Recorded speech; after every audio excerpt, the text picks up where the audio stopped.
After my 99th proposal to Ethan, he finally agreed to marry me. Yet, he immediately turned around and gave the engagement ring I had custom-made for him to the influencer he was currently promoting. I'm planning a 3-person wedding.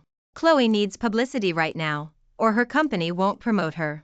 On the wedding day, I walked past Ethan in a multi-million-dollar wedding gown sent by my family. Ethan blocked the road, determined to stop me from reaching the altar. With eyes red from tears, he said, "Didn't you say you'd marry no one but me?" I smiled.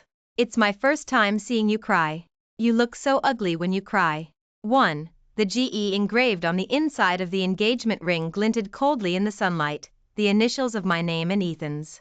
This engagement ring, which took 3 months to custom make, was now on the slender ring finger of Chloe, the influencer. She giggled, holding her hand up to the camera. "Mr. Ethan gave me this ring. Isn't it beautiful?" The live stream's comment section was instantly flooded with "They're totally shipping them," and "She's so lucky." My grip on the champagne flute tightened abruptly, the condensation on the glass tracing cold paths between my fingers and disappearing into my sleeve.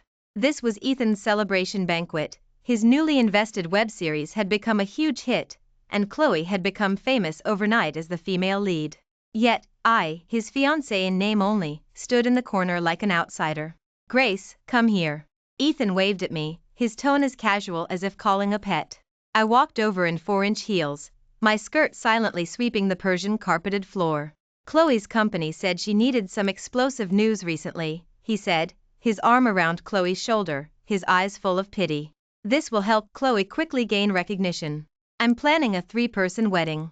You don't mind, do you?" Chloe dabbed the corner of her eye with a tissue, her voice choked.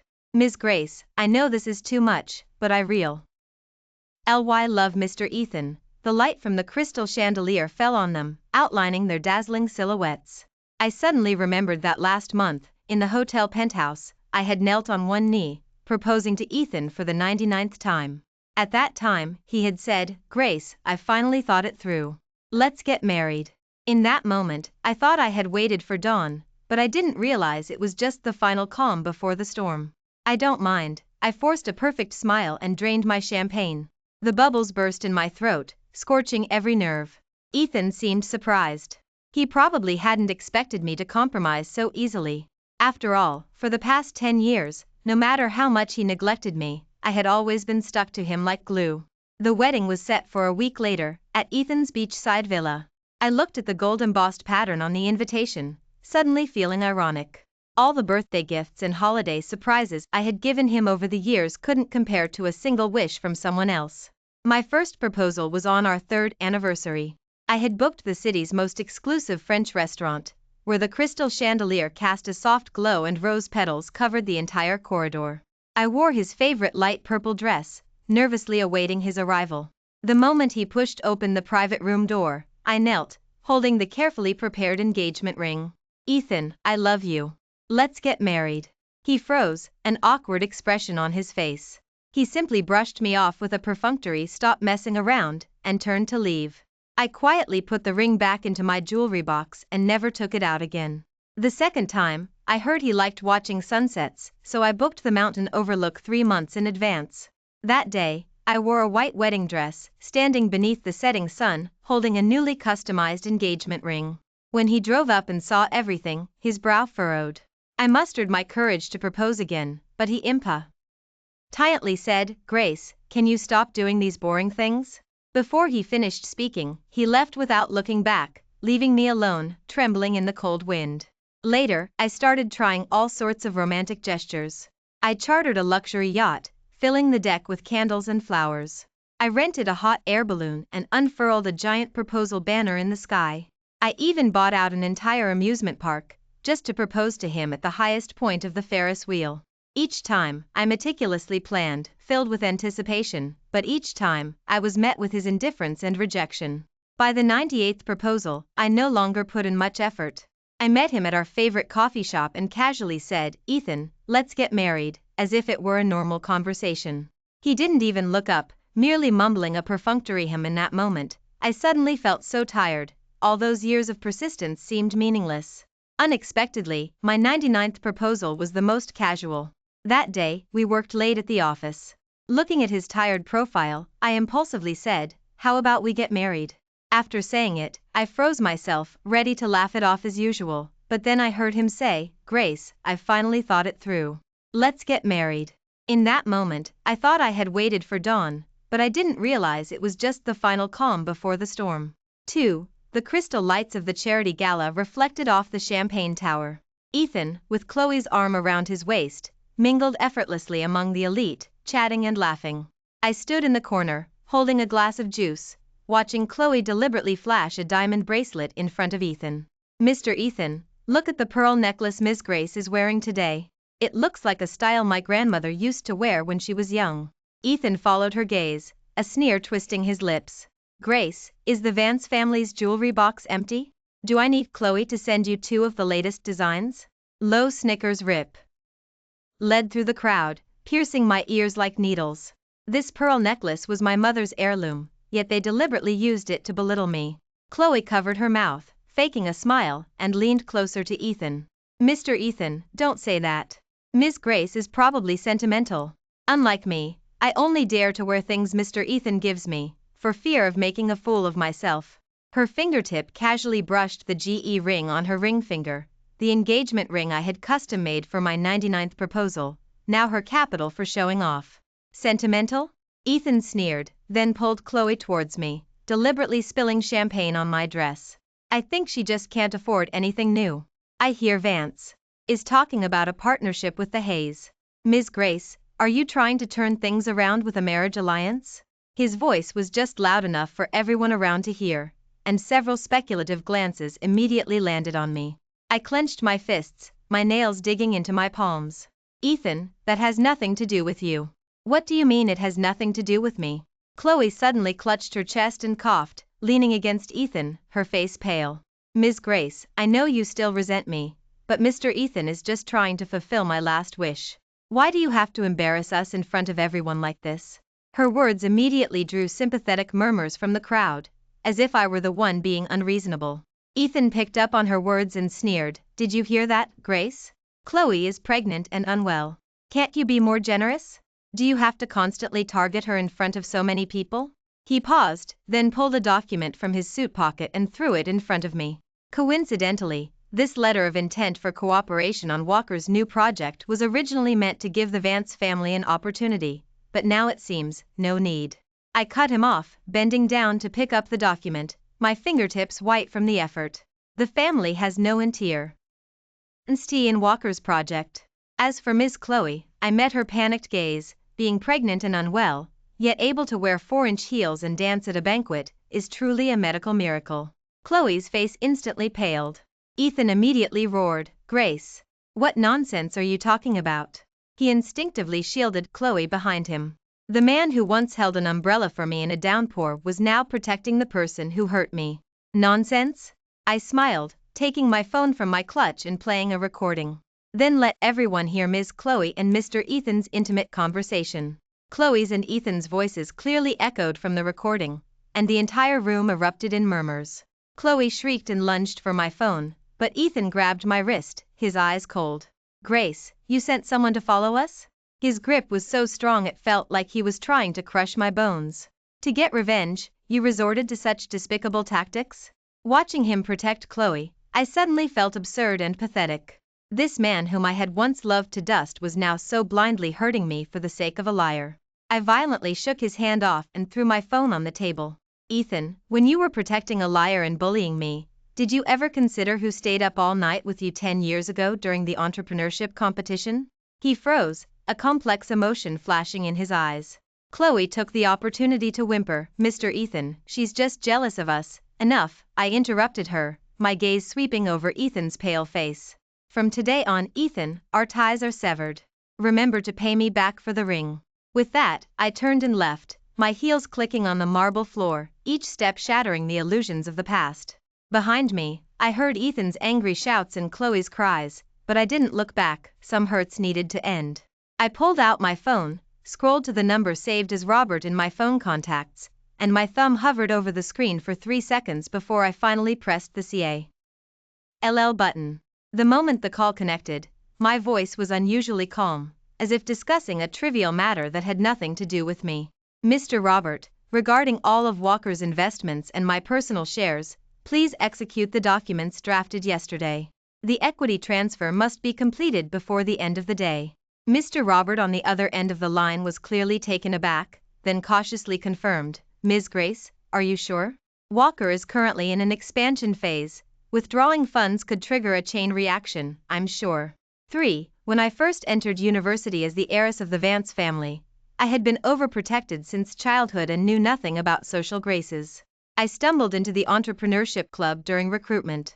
At the first club activity, I was so nervous I couldn't even introduce myself properly, my palms sweating. Just as I stood there, helpless, Ethan, sitting in the back row, suddenly stood up and smiled, stepping in. Everyone, don't scare our freshman. She's going to be our club's brain trust. His clear eyes curved into crescents, and his gentle words instantly dispelled my unease. In the days that followed, I often ran into him at the library. Once, I stayed up very late to finish a club project report and fell asleep in the library. When I woke up, I found Ethan's jacket draped over me, and next to it, a warm cup of coffee and a note, "Dummy, don't fall asleep here next time, you'll catch a cold." In that moment, something deep inside me was touched. This was what it felt like to be quietly cared for. What truly made me fall for him was that entrepreneurship competition. The part one was responsible for went terribly wrong, and it looked like the project was about to fall apart. I was so anxious I hid in the stairwell and cried. When found me, he didn't ask what happened. He just quietly handed me a tissue, and once I calmed down, he gently said, "Come on, let's solve this together." That night, we sat side by side in front of the computer. He patiently explained technical knowledge to me, and we revised the plan over and over again. At 3 in the morning, the plan was finally complete. He turned to me and smiled, "See? There's nothing we can't solve." The moonlight from outside the window spilled onto his face. In that moment, I knew I had completely fallen in love with this warm and reliable boy. From then on, I began to look forward to every meeting with him. His handsome appearance when he played basketball, his slightly furrowed brow when he thought seriously, his focused expression when he answered my questions, all became reasons for my heart to flutter. I thought we would continue like this forever, but I never expected the story to become so barely recognizable later on. The crystal chandelier in the Vance family estate still shone dazzlingly. Henry sat on the rosewood sofa, a wisp of blue smoke curling from the cigar between his fingers. When he saw me return, he merely raised an eyebrow. Thought it through? I placed the engagement ring I had taken off onto the coffee table. The sound of metal hitting the wooden surface was exceptionally clear in the silent living room. "Dad," I said, sitting across from him, my voice calm and steady, "I've had Mr. Robert handle Walker's shares. The withdrawal documents will be sent over this afternoon. Also, I'd like to discuss the marriage alliance with the Hayes family from Coastal City." Henry's hand, holding the cigar, paused, and a subtle hint of relief flickered in his eyes. "Julian, the eldest son of the Hayes, you've met him. At last month's charity gala, I remember. Julian, the heir to the Hayes, the wealthiest family in Coastal City. That night, he wore a custom-tailored suit and politely clinked glasses with me, his gaze frank and gentle, unlike Ethan's distant, elusive aloofness. Dad, I agree to this marriage," I interrupted his introduction. "Vance needs the Hayes family's resources, and I need a new beginning. As I spoke, my phone suddenly vibrated, and Ethan's name flashed across the screen. I swiped to answer, and his usual, slightly impatient voice came through the receiver. "Grace, have you caused enough trouble? Mr. Robert said you're withdrawing funds? It's just a ceremonial wedding with Chloe. Do you have to be so jealous?" My knuckles tightened slightly around the phone, but I smiled. "Jealous? Ethan, are you mistaken about something?" All right, he perfunctorily said, as if placating a child, "I know you're upset, but once Chloe's 3 months are over, I'll officially marry you, okay? Don't make a fuss. Walker can't do without the Vance family's support right now." His tone was full of self-entitlement, as if my 10 years of devotion and my current resolve were merely a little girl's tantrum needing his appeasement. I suddenly found it somewhat laughable. It turned out that in his eyes, I didn't even have the right to be angry. I could only ever be the standby, waiting for him to bestow warmth. "Ethan," I cut him off, my voice as cold as ice, "you didn't understand me. The withdrawal isn't because of jealousy. It's because I don't want to waste any more money on someone who doesn't appreciate it. As for your wedding," I paused, clearly articulating each word, "I wish you and Chloe all the best." With that, I hung up directly and put my phone on silent. My father looked at me and sighed. "It's good you've thought it through. I'll arrange things with the Hayes family. You'll meet Julian next week." I nodded, my gaze falling out the window. The sunlight was just right, filtering through the carved glass and scattering into tiny specks on the floor. For the past 10 years, I had been like a moth drawn to a dim star, circling Ethan and burning all my light and warmth. Now, it was time for me to find my own son. For, the wedding ceremony at Ethan's beachside villa was said to be dreamlike, with white balloons and a champagne tower swaying in the sea breeze.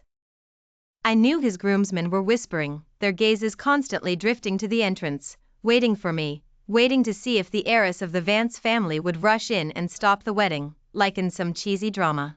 I heard Ethan stood at the end of the red carpet, dressed in his custom-tailored suit, frequently frowning. He hadn't been able to reach me since yesterday, and the news of Vance's withdrawal had reportedly hit him hard. He probably assumed I was just throwing a tantrum, but a faint unease must have settled in when he learned the Hayes had publicly announced its investment in Walker's competitor. He must have tried to reassure himself that I loved him too much to actually leave, perhaps even imagining I was hiding somewhere, waiting to see him perform his 3-person wedding. Chloe, reportedly wearing a white wedding gown and leaning on Ethan's arm, had a sickly flush to her face and occasionally coughed, drawing sympathetic glances from guests. Just as the officiant was about to begin the vows, the banquet hall doors were reportedly thrown open, and a man in a reporter's uniform burst in with a microphone. "Mr. Ethan, Ms. Chloe, is your pregnancy announcement true? Or was it a staged act to force out Ms. Grace?" The entire room erupted in murmurs. Ethan's face instantly changed. He roared, "Who are you? Security! Get him out of here." "Get me out?" The man sneered, throwing a stack of documents onto the floor. "I have Miss Chloe's medical report from a private hospital here, she's not pregnant at all. However, her account did receive a $5 million transfer from Walker, with the remark cooperation fee." Documents scattered everywhere.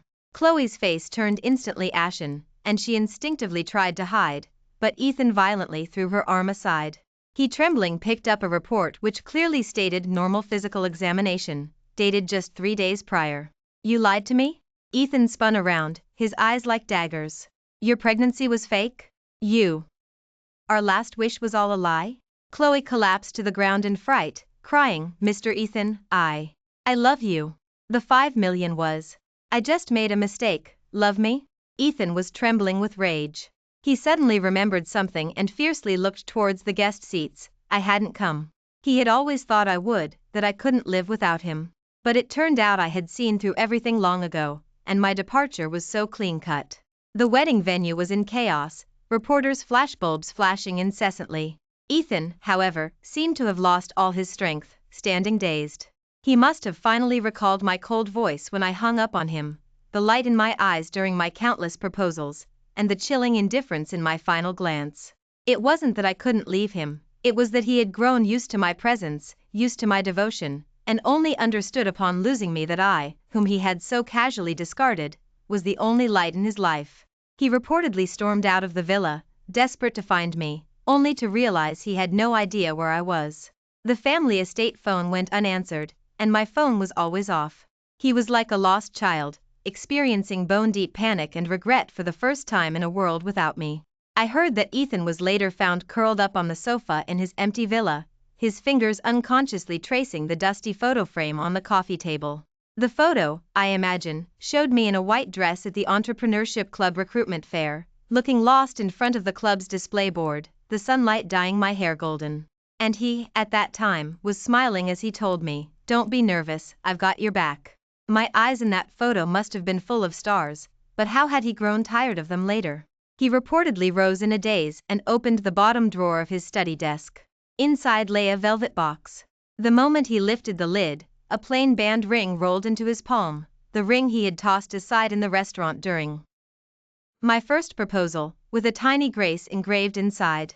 Memories must have suddenly flooded back, my slightly furrowed brow when I fell asleep in the library, his jacket secretly draped over my shoulders, that night of the entrepreneurship competition, my face streaked with tears as I crouched in the stairwell, yet, when he offered a tissue, I sniffled and said, will definitely win, and my 99th proposal, when my fingertips were trembling with nervousness, but I forced myself to say calmly, Ethan, how about we get married?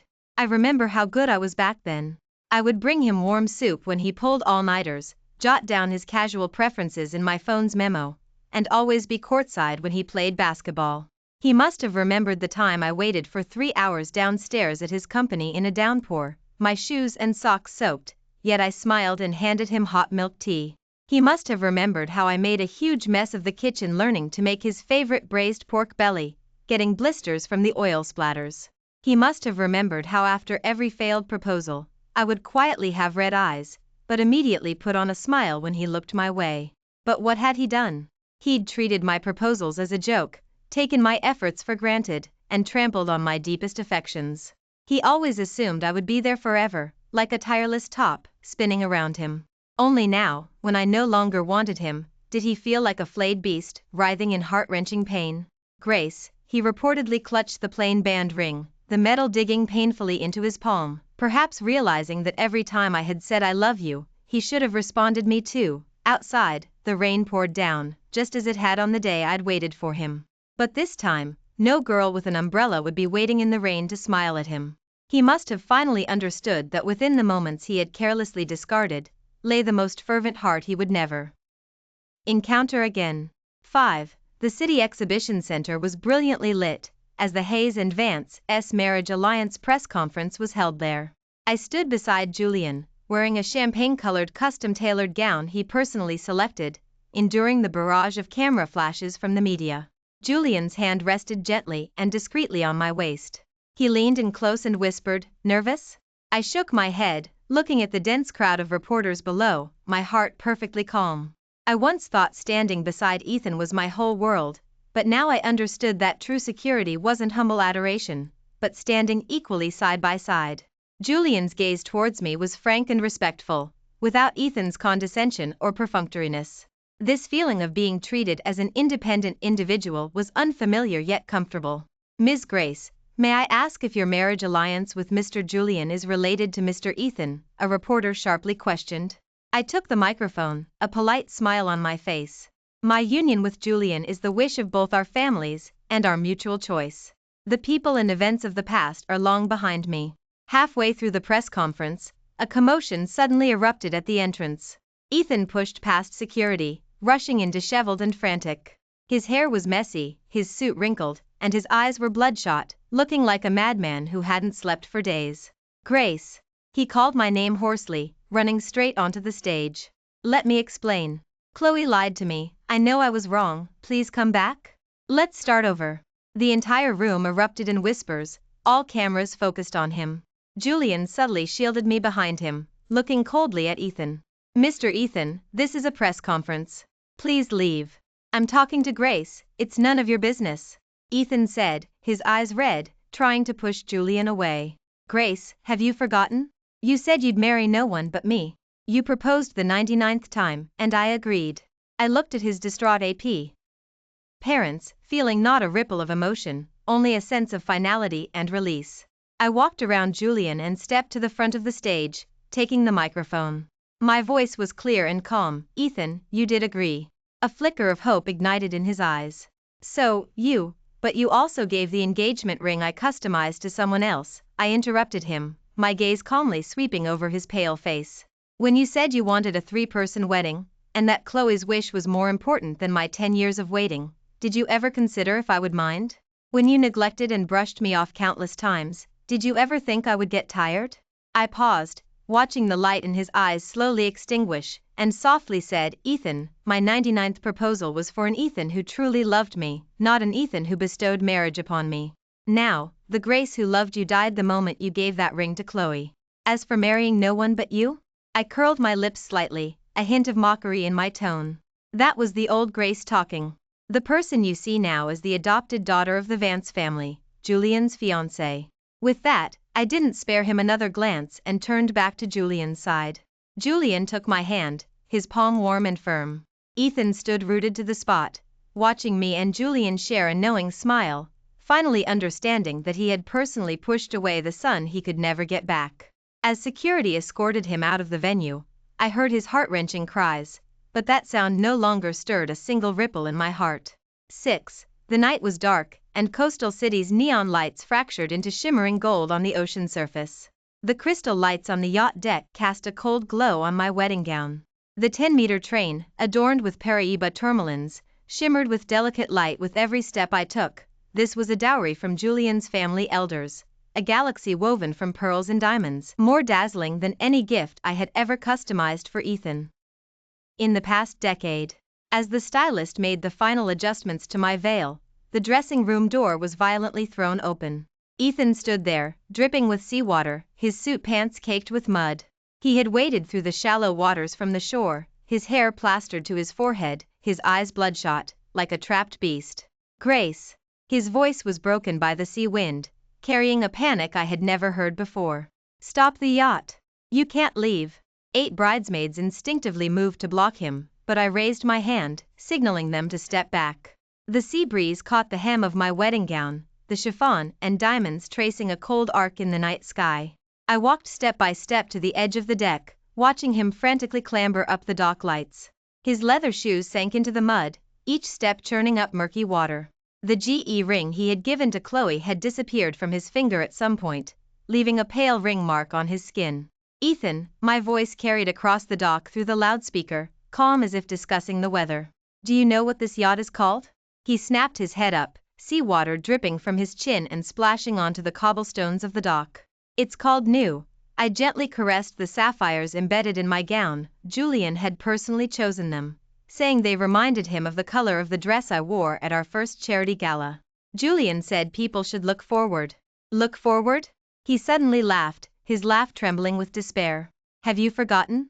In college, you said we'd start a business together, buy a private villa by the sea, have 3 children, and even thought of their names. You said you'd marry no one but me when you proposed the 99th time.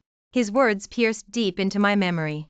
I remembered that night of my 99th proposal. I had waited for 3 hours downstairs at his company, clutching the customized ring, until he finally came out after working late and I tentatively spoke.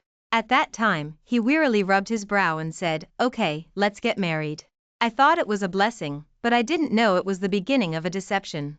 Yes, I did say that. I crouched down, looking at him across a distance of 3 meters. The yacht's horn blared, making the air hum. But you also said you'd give me a unique wedding.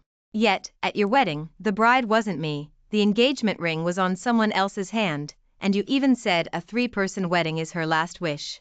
The calmer my voice, the paler Ethan's face became. He reached out to grab my skirt, but I stepped back, avoiding him.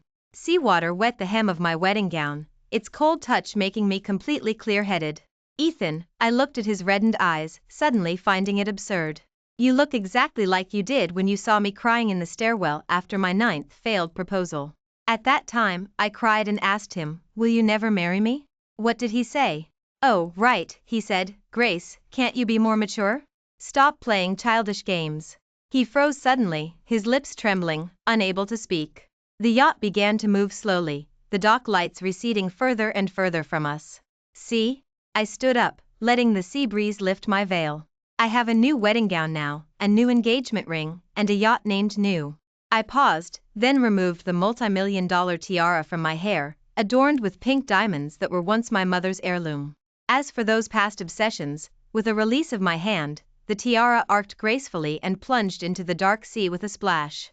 The diamond's light flashed one last time in the waves before sinking completely to the bottom, just like my love, once so humble it was trampled into the dust.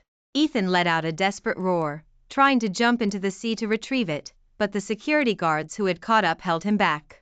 His figure on the dock shrank smaller and smaller, finally becoming a blurry black, still futilely wavy. In his arms. I turned around and no longer looked at him. Julian had appeared behind me at some point, taking off his suit jacket and draping it over my shoulders. The warmth from his palm permeated the fabric. Cold?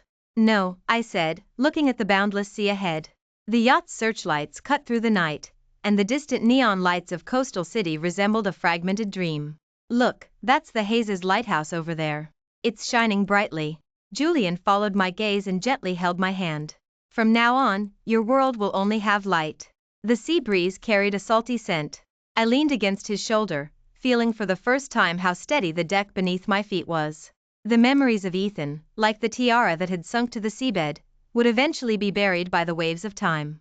This time, I was no longer a moth chasing starlight, because I knew that my son was holding my hand, leading me towards a true new dawn.